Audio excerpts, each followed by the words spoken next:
Bismillahirrohmanirrohim. Assalamualaikum warahmatullahi wabarakatuh. Perkenalkan, saya Aldi Zilanda dari kelas 4B Manajemen Pagi, mata kuliah Perilaku Organisasi. Pada kesempatan kali ini kami dari kelompok 4 ingin mempresentasikan hasil diskusi kami yang berjudul Sikap dan Kepuasan Kerja. Sebelum itu kami memperkenalkan diri dulu. Saya Aldi Zilanda sebagai moderator. Nama saya Vidya Trisandi. Perkenalkan, nama saya Tatiana Afrianka. Untuk mempersingkat waktu, saya dan teman saya akan membacakan materi kami. Yang akan dibawakan yang pertama yaitu Vidya Trisandi. Kepada teman saya Vidya, saya persilakan. Pertama adalah definisi sikap. Menurut G.W. Allport, sikap adalah kesiapan seseorang untuk bertindak. Sedangkan menurut Sutarno, sikap adalah pandangan atau perasaan yang disertai kecenderungan untuk bertindak terhadap objek tertentu. Sikap senantiasa diarahkan kepada sesuatu, artinya tidak ada sikap tanpa objek.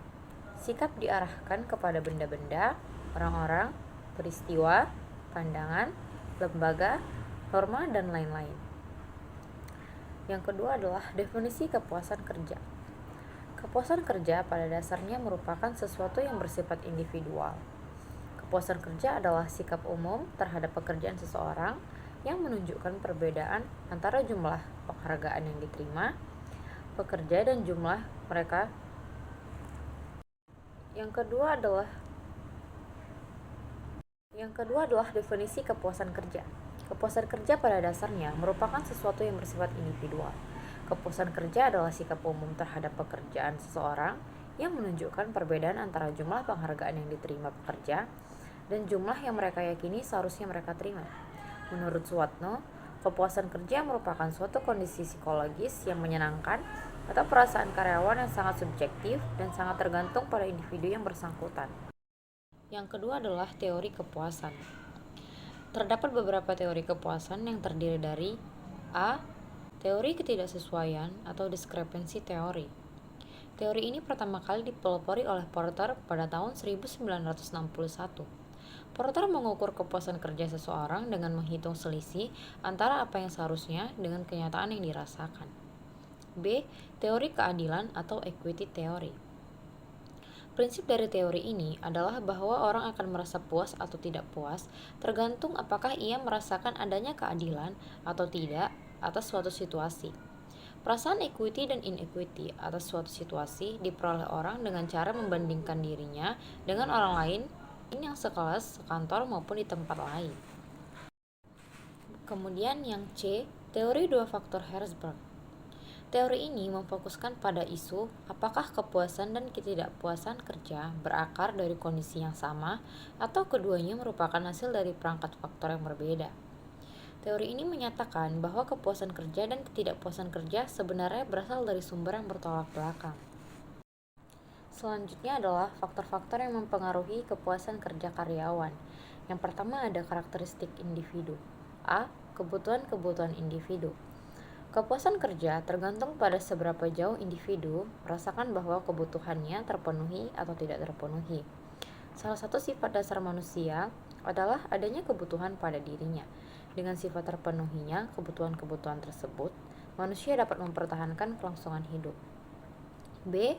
Nilai-nilai yang dianut individu. Nilai-nilai yang dianut individu akan mempengaruhi individu dalam memilih pekerjaan dan dalam menjalankan tugasnya.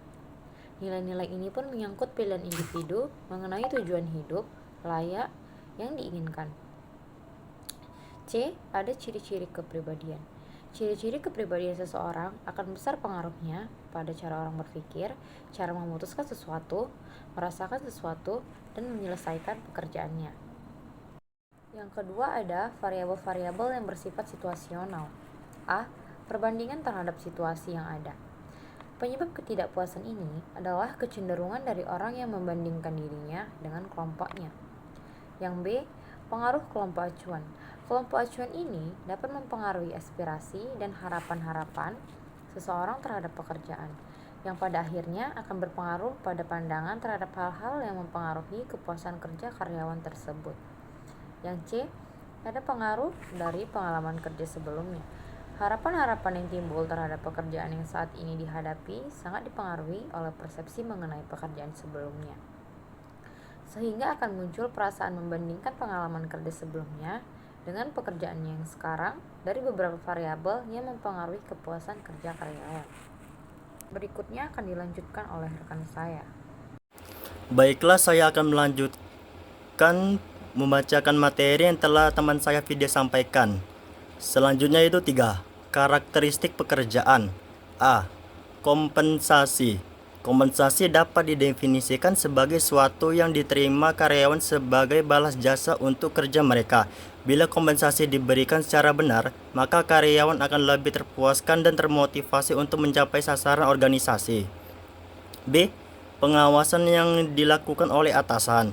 Para karyawan akan merasakan kepuasan terhadap atasan apabila atasan menunjukkan sikap penuh perhatian dan memberikan dukungan pada bawahan, daripada atasan yang bersikap acuh tak acuh serta selalu mengkritik kesempatan yang diberikan atasan kepada bawahan untuk berpartisipasi, juga dapat meningkatkan kepuasan kerja. Selanjutnya 4. Komponen-komponen membentuk sikap. A. Kognitif atau kognitif.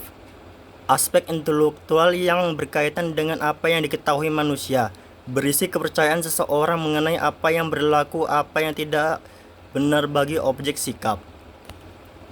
B. Aktif. Aspek ini menyangkut masalah emosional subjektif seseorang terhadap suatu objek sikap. Secara umum, komponen ini disamakan dengan perasaan yang dimiliki objek tertentu. Segmentasi emosional atau perasaan dari sikap. C. Konatif. Komponen konatif atau komponen perilaku dalam struktur sikap menunjukkan bagaimana perilaku atau kecenderungan berperilaku dengan apa yang dalam diri seseorang berkaitan dengan objek sikap yang dihadapi. Selanjutnya yaitu 5. Hubungan antara sikap dan perilaku. Penelitian baru-baru ini menunjukkan bahwa sikap memprediksi perilaku masa depan secara signifikan dan memperkuat keyakinan semula, dan Vestiger bahwa hubungan tersebut bisa ditingkatkan dengan memperhitungkan variabel-variabel pengait, yakni pentingnya sikap, kekhususannya, ekspelitasnya, apakah ada tekanan-tekanan sosial, dan apakah seseorang mempunyai pengalaman langsung dengan sikap tersebut. Semakin khusus sikap tersebut, maka semakin khusus perilaku tersebut, dan semakin kuat hubungan antara keduanya. Sikap yang mudah diingat cenderung lebih bisa digunakan untuk memprediksi perilaku bila dibandingkan dengan sikap yang bisa diakses dalam ingatan. Ketidaksesuaian antara sikap dan perilaku kemungkinan besar muncul ketika tekanan sosial untuk berperilaku dalam cara-cara tertentu memiliki kekuatan yang luar biasa. Selanjutnya dibawakan oleh teman saya. 6. Pengukuran kepuasan kerja. Ada beberapa alasan mengapa perusahaan harus benar-benar memperhatikan kepuasan kerja yang dapat dikategorikan sesuai dengan fokus karyawan atau perusahaan, yaitu: pertama, manusia berhak diberlakukan dengan adil dan hormat.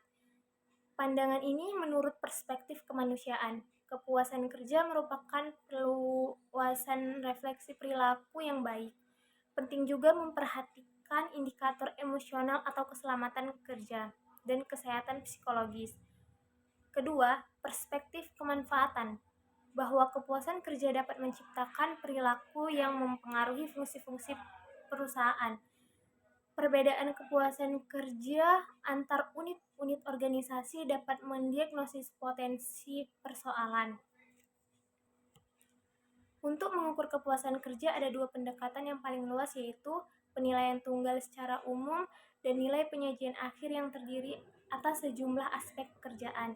Metode penelitian tunggal secara umum sekedar meminta individu untuk merespon satu pertanyaan, sementara pendekatan yang lain, penyajian akhir aspek pekerjaan, lebih rumit.